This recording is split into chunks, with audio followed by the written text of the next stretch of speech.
Hey guys, welcome back to the channel. This is Monday Matinee. I'm Steven, and today we're briefly talking about Arthur the King. So based on the 2016 nonfiction book Arthur, the Dog Who Crossed the Jungle to Find a Home by Michael Lindnord, Arthur the King takes audiences on an adrenaline-fueled journey through the Dominican Republic's rugged terrain.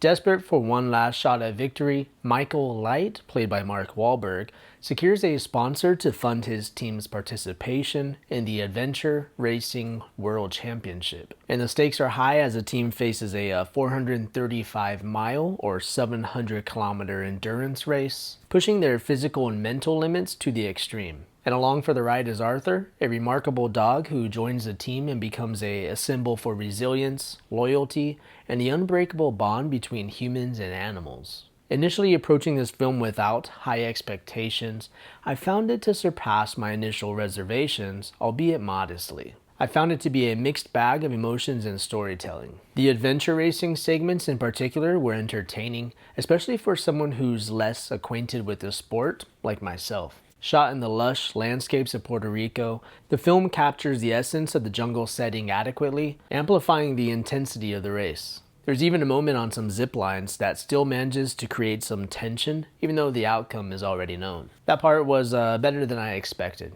And though the cinematography was nothing too ambitious, I did still manage to enjoy these racing segments. Arthur finally makes his way prominently into the movie about halfway into the race, and the heart of the story, once Arthur becomes involved, veers into this contrived sentimentality, and the film struggles to find its narrative focus. The film didn't know what to focus on, wavering between Michael's journey, the team dynamics, and Arthur's involvement. And his involvement, however, is the film's strength and its weakness. While touching and inspiring, the shift towards a more sentimental tone kind of steers into melodrama in the third act, detracting a bit from the authenticity of the story. And based on the photos at the end of the movie, I'm sure a lot of this did actually happen, but just the way that it's presented just felt a little emotionally manipulative. For an example, as the dog is following them on this race, which includes kayaking, the dog jumps into the water after them as they're paddling away from the shore. And I kid you not, the dog struggles and there's a shot of him falling below the water, and at that point it just became really ridiculous.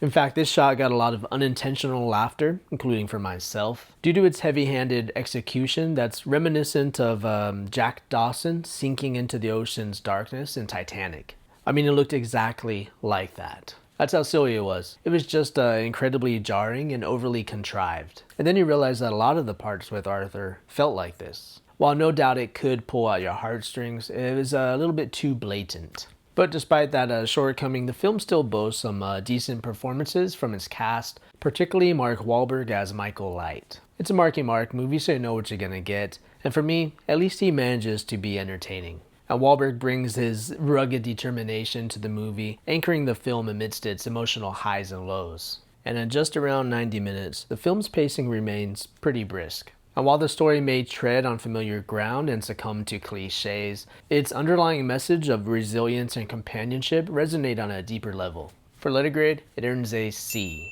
It offers moments of excitement and inspiration, although tempered by occasional contrivances. Oh, and usually an animal's death in a movie might be a deal breaker. In terms of emotional impact, the film's resolution offers a sense of relief, as Arthur's survival provides a glimmer of hope amid the challenges faced by the team. So if you wanted to know, the dog lives. Alright, for those seeking some more animal-centric adventures, the timeless classic Homeward Bound, the 1993 version, delivers some really heartwarming performances from its furry protagonist. That could have been a sad ending too, but poor Shadow didn't give up.